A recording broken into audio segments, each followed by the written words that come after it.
T V میں مجاہد ویلوی آپ کو خوش آمدید کہتا ہے۔ اور ٹرمپ کی دھمکیاں اپنی جگہ، لیکن ادھر ہمارے یہ تو گفتگو بھی کریں گے، ہماری عدلیہ میں بھی کوئی کم بھوچال نہیں آیا ہوا ہے۔ آئینی بینچیں اور پھر 26ویں ترمیم نے باروں اور بینچوں کو تقسیم کر دیا ہے۔ اور ہمارے چودھری اعتراض حسن تو ایک پوری تاریخ ہیں، اتھارٹی ہیں، بڑی گہری نظر ہے، خود قیدی بھی رہے ہیں، وکیل بھی رہے ہیں، وزیر قانون بھی رہے ہیں، یوں ہر رخ سے عدلیہ کو دیکھا ہے۔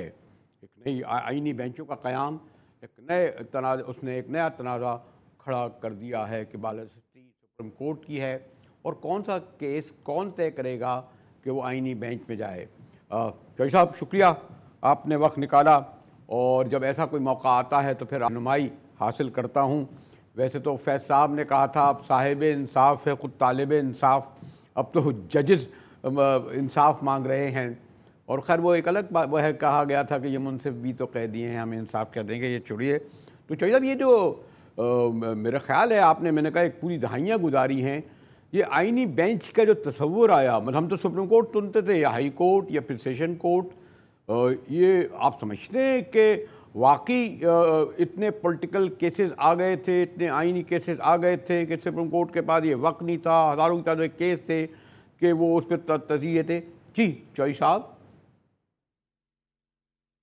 اب تو سپریم کورٹ کا مجاہد زیادہ وقت لگا کرے گا، یہ جو کمیشن بنائی ہے جس نے دیکھنا ہے کہ کس جج کو اپوائنٹ کرنا ہے، کس جج کو۔ اب 54 ایپلیکیشنز یا ریکمنڈیشنز تھی صرف لاہور ہائی کورٹ سے۔ اچھا، انہوں نے 9 چن لیے، کس طرح چنے؟ کسی کو سنا ہے نہیں سنا؟ مجھے تو سارے ممبر نہیں جانتے، میں اگر جج کا کینڈیڈیٹ ہوں مجھے تو سارے ممبر جانتے ہی نہیں، ہو سکتا ہے ایک جس نے مجھے ریکمینڈ کیا ہے اس کے علاوہ کوئی بھی نہ جانتا ہو، تو سب کو ان سے ملنا ضروری تھا، ان کے سامنے پیش ہونا ضروری تھا، فیصلہ کرنے سے پہلے ایک ریشنل فیصلہ ہونا چاہیے۔ اب اس نے مشکل میں یہ ڈال دیا ہے کہ اب وہ 54 جو کینڈیڈیٹس ہیں ان کو انٹرویو کرنا شروع ہو جائیں، 13 ممبر بیٹھی جوڈیشل کمیشن، تو وہ اب سوال جواب کرنے شروع ہو جائیں، جس طرح ہر ایک کی جس طرح امریکن سینٹ میں کنفرمیشن ہیئرنگز ہوتی ہیں اس طرح کی شروع کر دیں، تو وہ بھی بہت پھر یہ بھی اتنے سارے ججز کام سے ہی گئے، تو کسی سائز بڑھانے کا کیا فائدہ ہوا؟ تو یہ بڑا ایک مرحلہ، ان مراحل سے میرا خیال ہے کہ جو کسی وقت ریورسل ہی کرنا پڑے گا۔ اور ہمارے ہاں یہ ہے کہ جو ہماری تاریخ ہمیں یہ بتاتی ہے کہ جس سویلین نے ایک ٹوٹل کنٹرول کر لیا آن دی جوڈیشری، اس سویلین کو اسٹیبلشمنٹ رہنے نہیں دیتی جوڈیشری پہ، جو جوڈیشل۔ اب ایک پہلا کنٹرول بڑا آپ کو یاد ہوگا، 6ٹھی آئینی ترمیم اور 7ویں آئینی ترمیم جو شہید ذوالفقار علی بھٹو لے کے آئے تھے، جس کے باعث چیف جسٹس جو تھا وہ مرہون ہو جاتا تھا ایگزیکٹو کا بالکل، اور انہوں نے اپنی جسٹس چودھری یعقوب علی کی ٹرم بڑھانے کی بھی اسی آئین میں ہی واضح تھی۔ تو وہ ایک شہید ذوالفقار علی بھٹو کو کسی قتل کے کسی الزام میں نہیں سزا ملی، ان کو سزا جو دی ہے، اور سزا بہت سخت، موت کی سزا شہید کو دی، وہ اس لیے دی کہ وہ اس نے سارے سسٹم پر اپنے آپ کو حاوی کر لیا تھا۔ بھٹو صاحب میں اس تفصیل میں تو نہیں جاؤں گا کہ بہرحال بھٹو صاحب نے آنے کے فوراً ہی بعد جو 3-4 ترامیم کی، میں کسی آپ کو سوری ٹو سے، کیونکہ بہرحال آپ پیس پارٹی میں ہیں، وہ ترامیم ہی ایسی تھی کہ جس میں ججوں کو کنٹرول کرنا اور سیاسی قاضیوں میں فیصلہ کرنا، تو سوری ٹو سے ابتدائی جو 3-4-5 جو ترامیم آئیں 73 کے آئین میں، وہ بھی کوئی جوڈیشری کی آزادی کے لیے نہیں بلکہ اسے قدر لیے تھیں۔ چوئی صاحب نہیں، ان میں چھٹی اور ساتویں ترامیم جو تھی نا وہ بڑی کروشل تھی. وہ 76 میں آئیں اور 77 تک انہوں نے برداشت کیا جو ڈیپ سٹیٹ ہے انہوں نے. اور اس کے بعد انہوں نے جس وقت پی این اے کا اور پیپلز پارٹی کا سمجھوتا ہو گیا تھا، جس شام سمجھوتا ہوا تھا اسی شام انہوں نے مارشل لاء لگا دیا. ٹھیک. پھر آپ دیکھیں کہ نواز شریف جب حاوی ہو گیا عدلیہ پہ اور اس نے سجاد علی شاہ کو چیف جسٹس کو باہر ہی نہیں پھینکا، اس کی کورٹ روم پہ حملہ کیا اور ہلہ بلا دیا اور جج اپنی کرسیاں پیچھے پھینک کے اور بھاگے وہاں سے جان بچانے کے لیے، تو وہ اس کے لیے انتہا تھی. اب وہ اس کے بعد اس کا بھی جانا ٹھہر گیا. ہم نے جب دوسری ہماری حکومت تھی پاکستان پیپلز پارٹی کی، ہم سے گناہ کیا ہوا تھا کہ ہم نے کوئی 10-15 جج تعین کر دیے تھے اور اس وقت یہ تھا کہ consultation with the chief justice کافی ہے اور وہ باقی ایگزیکٹو لگا سکتا ہے. اب ہم نے لگائے جو ججز، ان پہ بڑی تنقید ہوئی. کچھ ایک دو کی تو واقعی کوالٹی بڑی ہاں ایون جسٹس سجاد علی شاہ صاحب نے انکار کر دیا جب آپ ایک لا رہے تھے، پتہ نہیں کوئی پی آئی اے کا لا، مجھے یاد ہے وہ جسٹس رفیق نام تھا یا پتہ نہیں کون تھا. سوری ٹو سے جسٹس سجاد علی شاہ کو بھی غلط لگایا گیا اور ان کو بھی بائی پاس کر کے لگایا گیا. اور جب ججز کیس میں فیصلہ ہو گیا تھا چوئی صاحب کہ سینیٹری بیس پہ ہوگا، تو اس وقت سجاد علی صاحب کو چھوڑ دینا چاہیے تھا نا. پھر نہیں چھوڑ دینا چاہیے تھا، ان سے چھڑا لیا گیا وہ فیصلہ جو ملک اسد کا کیا فیصلہ ہے 1997 کا. اس میں صاف ہے کہ اس کو انہوں نے نکال ہی دیا آفس آف چیف جسٹس سے. انہوں نے کہا کہ آپ سپریم کورٹ میں رہ سکتے ہیں جج. ہم نے بات شروع کی تھی آئینی بینچوں کی.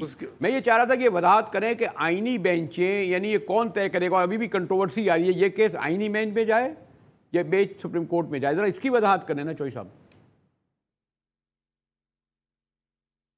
یہ تو رہے گا مرغی اور انڈے کا قصہ.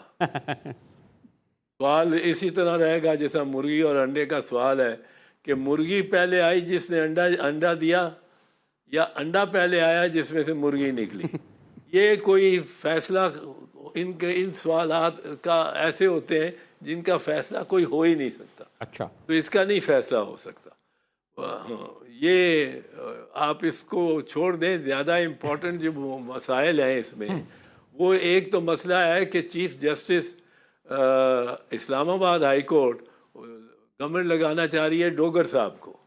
اب وہ ڈوگر صاحب کو لگا تو سکتی ہے اگر وہ ٹرانسفر ہو کے آئیں اور سینئر ہوں. ٹرانسفر کی پاور سیکشن آرٹیکل 200 میں اب دے دی گئی ہے کہ تبادلہ ہو سکتا ہے ایک ہائی کورٹ سے دوسرے ہائی کورٹ میں ایک ہائی کورٹ کے جج کا. اب وہ ان کو لے آئے ہیں کہ جو واقعتاً قانوناً نہیں واقعتاً وہ جو اسلام آباد ہائی کورٹ کے دیگر ججز ہیں ان سے سینئر ہیں، اس لحاظ سے کہ ایز ہائی کورٹ جج ان کی تقرری جو ہوئی وہ ان سے کیانی صاحب سے بھی پہلے کی، محسن کیانی جو سینئر موسٹ جج ہیں سپریم کورٹ کے، جن کا حق بنتا ہے کہ چیف جسٹس بنے.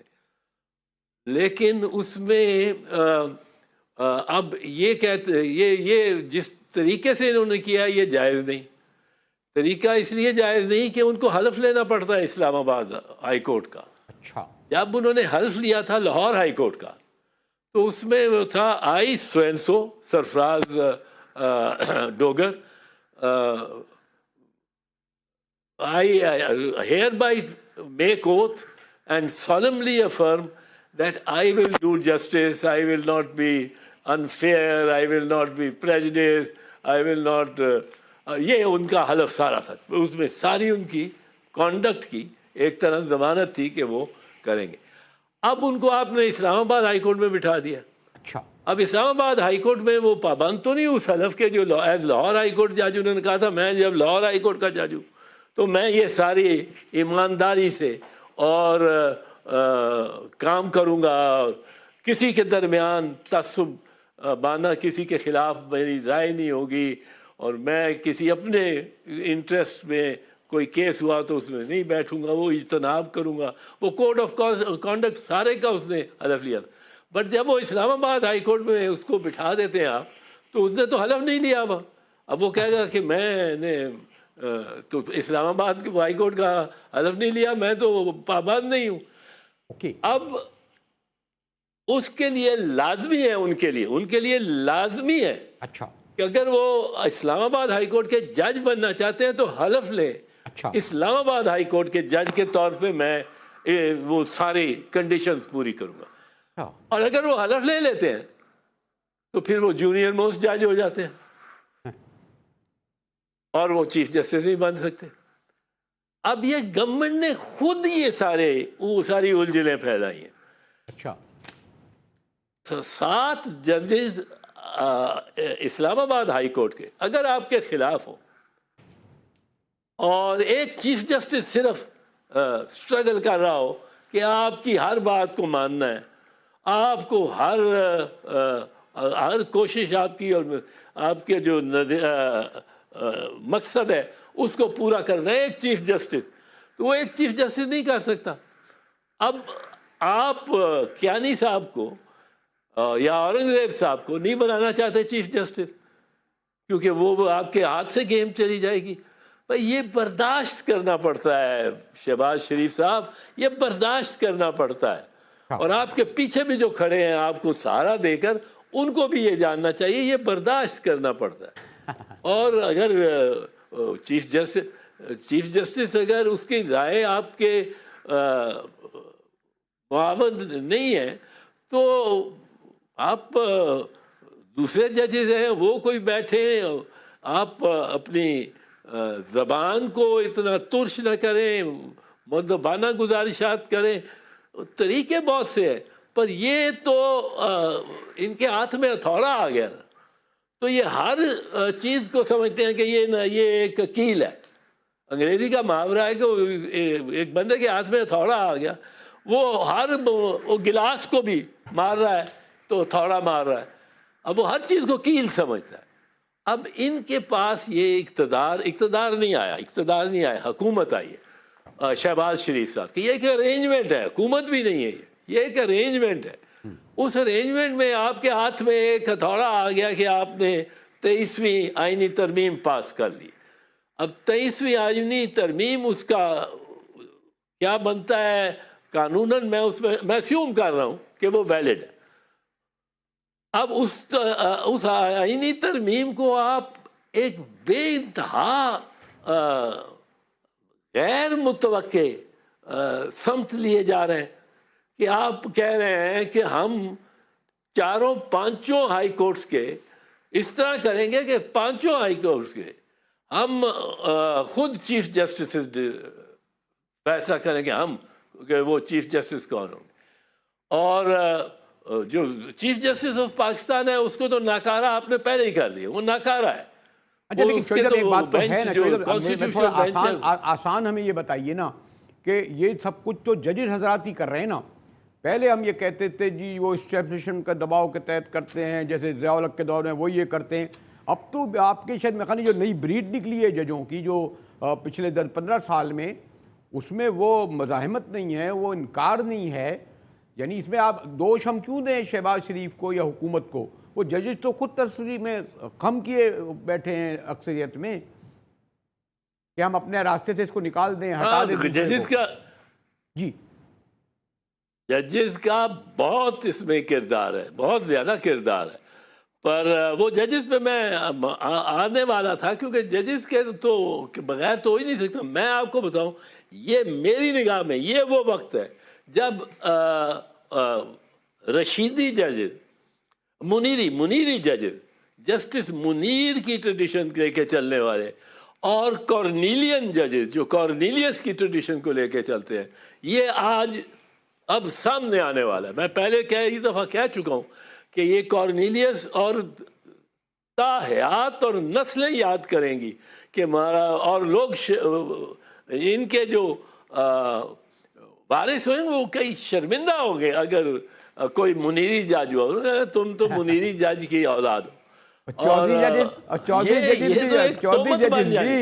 چودھری صاحب پھر بعد میں چودھری کوٹیں بھی تو آ گئی تھیں جس کے لیے آپ نے آزادی کے لیے بڑا لڑا. نہیں، وہ منیری کورٹ تھی. اچھا، وہ منیری تھی، وہ طے کر کے گورنمنٹ کے ساتھ، اور وہ جو کیا انہوں نے، وہ جو جی میمو گیٹ تھا، میمو گیٹ، اور وہ خط سارا لکھا جو گیا تھا، وہ ان کے اس کے ساتھ مشورہ کر کے چیف جسٹس کے اور کیا گیا. تو وہ بیچ میں آ گئی، وہ کورٹ بھی منیر والی سیاسی کورٹ ہو گئی. ایک اور بات سمجھنے کی جو آپ وضاحت کر رہے تھے کہ چیف جسٹس کہتے ہیں کہ اسلام آباد ہائی کورٹ کا جو چیف جسٹس ہوگا وہ پورے پاکستان کا ہے، اسی لیے وہ درست قرار دیتے ہیں. اب یہ میری بات خود تو تھوڑی سی میں نہیں سمجھ پایا. نہیں، وہ پاکستان کا نہیں ہے، وہ اسلام آباد کا ہے. اگر وہ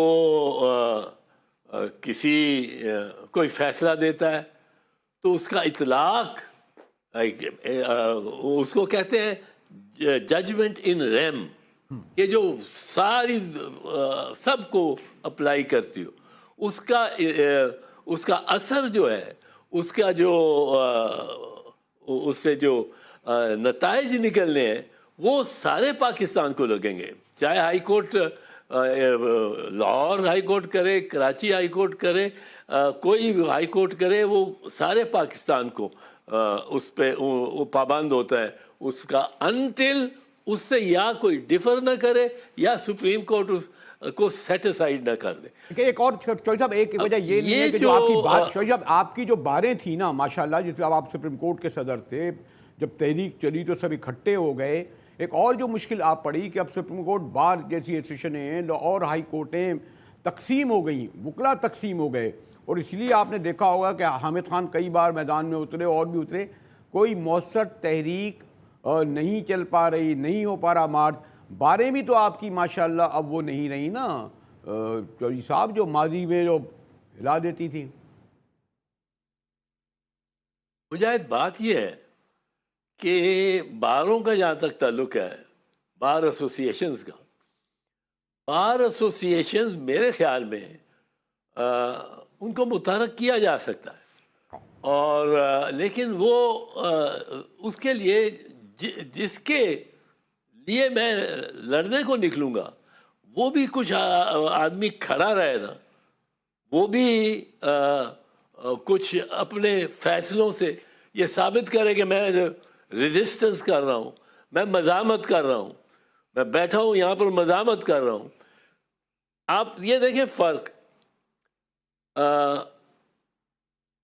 اس نے پرویز مشرف نے سعید الرحمان صدیقی کو کہا کہ آپ فارغ ہیں، اور ایک اے ڈی سی نے فون کیا اور اس نے اپنے بستر میں سامان باندھا اور اسی شام کراچی چلا گیا. اس کے برعکس اس نے جب افتخار محمد چودھری کو کہا کہ آپ فارغ ہیں، آپ استعفیٰ دیں، تو اس نے کہا میں کیوں استعفیٰ دوں، اور ساتھ 4 جرنیل بھی بیٹھے ہوئے، اور وہ کہہ رہا ہے میں کیوں تو استعفیٰ دوں. کہتا ہے آپ کی پہ کرپشن کے چارج دینا ہے. اس نے کہا کیا کرپشن کے چارج دیں؟ آپ نے تیل پٹرول جو ہے وہ آپ کھاتے ہیں، اپنی جو کار آپ کی ڈیزگنیٹڈ کار ہے کوئٹہ میں، وہ چیف جسٹس نے وہ تیل ڈلواتا پھرتا ہے، پیٹرول ڈلواتا پھرتا ہے کوئی. اچھا، وہ بےہودہ چارج شیٹ اس پہ لگائی. اب وہ اڑ گیا تھا، وہ کھڑا تھا، وہ کہتا تھا میں نہیں استعفیٰ دوں گا. اب اس وجہ سے ایک آدمی کھڑا ہو جائے اور وہ انکار کرے تو وکلا اس کے ساتھ چلیں گے، بالکل چلیں گے، ان ججز کے ساتھ بھی. اور یہ ججز اگر ذرا تھوڑا سا تھوڑی سی ان کو قربانی بھی دینے کی ضرورت نہیں ہے، اپنی ایک دو ججمنٹس میں یا جوڈیشل نوٹس میں لکھ دیں۔ آپ میں اگر آپ سے کنکلوڈ کراؤں ان الفاظ میں کہ آنے والے دنوں میں آپ جوڈیشری کو مزید جکڑا ہوا، مزید، اور وہ اس کا ذمہ دار وہ خود بھی دیکھ رہے ہیں، یا کوئی امید کی کرن ہے بالکل اسپیسیفک؟ میں تو اس سے بہت برا دیکھ رہا ہوں۔ اچھا، کیونکہ میں جو دیکھ رہا ہوں وہ یہ ہے کہ جو میں نے دیکھا ہے پہلے، کہ جب نواز شریف نے کیپچر کیا، یہ لینن کہتا تھا commanding heights of the state, اس میں ایک جوڈیشل ہے، عدلیہ کا پلر ہے۔ اب اس عدلیہ کے پلر پہ جب بھی قبضہ کر لیا ہے کوئی سویلین حکمرانوں نے، تو یہ برداشت نہیں ہوتی ان کے دوسرے ساتھیوں کے جو کہ پیچھے کھڑے ہوتے ہیں ان کے۔ اور میں یہ آپ کو بتا دوں مجاہد کہ یہ مجھے جو اندیشہ ہے کہ اتنی طاقت سیاسی لوگوں کے پاس کہ وہ چیف جسٹس بھی وہ اپوائنٹ کریں، کوئی جوڈیشل اس میں نہ ہو، چیف جسٹس بھی ایک کمیٹی 12 ممبرز کی پارلیمنٹیرینز کی اپوائنٹ کرے، اور جو وہ بینچ ہے، بینچ پہ چیف جسٹس کا کوئی بیچ میں وقار ہی نہ رہ گیا ہو۔ اور یہ انہوں نے سیکھا ہے ہماری موومنٹ سے۔ لائرز کی موومنٹ کا جب تجزیہ کیا ہے ریاست نے اور ریاستی تجزیہ کاروں نے، تو انہوں نے کہا کہ ان لائرز کو 2 طرف سے زیادہ ملی سپورٹ، ایک میڈیا، دوسرا یہ جو ان کو بار ایسوسیشن سے، اور جوڈیشری۔ اب انہوں نے کہا کہ بار ایسوسیشن، جوڈیشری اور میڈیا، ان کو زیر کرنا ہے ہم نے، اور یہ زیر کر کے بیٹھے ہیں، اوپر بیٹھے ہیں۔ میڈیا تو اتنا آپ کا اتنا مطلب محتاط ہو گیا ہے کہ کوئی نوٹیفیکیشن نہیں آئی، کوئی آرڈر نہیں آیا۔ چودھری صاحب جب آپ کو میں مدعو کرتا ہوں، اور ہمارے جو تعلقات دیرینہ ہیں اور جو ہماری نیاز مندی ہے، تو میں بھی آپ بڑا اچھا ہے بات ہے کہ کیونکہ یہاں میں بیٹھا ہوں آپ کے تعلق سے کہ محتاط الفاظ میں نے سوال کیا اور آپ نے محتاط جواب دیا۔ ایک جملہ میرا سن لو، ایک جملہ میرا سن لو، اگر آپ کا ٹائم ختم ہو رہا ہے، تو یہ ہے کہ یہ جو میں دیکھتا ہوں کہ یہ ایسی سچویشن ہے جس میں وہ جو گھوڑ سوار ہے وہ گیلپ کرنے آ جاتے ہیں، اور یہ بڑی ڈینجرس سچویشن ہے جس میں گورنمنٹ نے ایلیٹ ٹیک اوور کر لیا ہے، اور جوڈیشری کو ہم بڑے خوش ہو رہے ہیں کہ پارلیمنٹ نے جوڈیشری کو نیچے لگا دیا۔ پارلیمنٹ جتنی انہوں نے جوڈیشری کو نیچے لگایا، اتنا ان لوگوں نے پارلیمنٹ کو زچ کیا ہے جن لوگوں نے پارلیمنٹ میں داخل ہو کے اور 10 چودھری اعظم صاحب سے اگر آپ فلم میں چودھری صاحب ایک اتھارٹی رکھتے ہیں، اور میں نے کہا نا کہ ایک طالب علم کی حیثیت سے ہی میں سوال کر سکتا ہوں، ورنہ میں نے بڑے پائے کے وکیل ہیں، وزیر قانون رہے، سب سے بڑے انٹلیکچولی جس طرح حالات کو دیکھتے ہیں، اور پھر تھانہ، کچہری، جیل، سڑکوں کے سے گزرتے ہوئے یہاں تک پہنچے ہیں۔ مجھے لگا کہ ایک ایسے وقت میں نے ان کو روکا تو نہیں کہہ سکتا کہ کیمرے کے پیچھے والے روک رہے تھے کہ یہاں سے تو گفتگو شروع ہوتی ہے، لیکن یہ گفتگو جاری رہے گی۔ بریک کے بعد آئیں گے تو ٹرمپ نے ایک بہت ہی خوفناک آج بیان دیا ہے اور کہا ہے کہ غزہ، جی ہاں، اس پر بھی ہم قبضہ کر لیں گے، فوج تک بھی بھیج سکتے ہیں، اور یہ ان سے امید کی جا رہی تھی۔ گفتگو کریں گے ایک بریک کے بعد، ہمارے ساتھ رہیے گا۔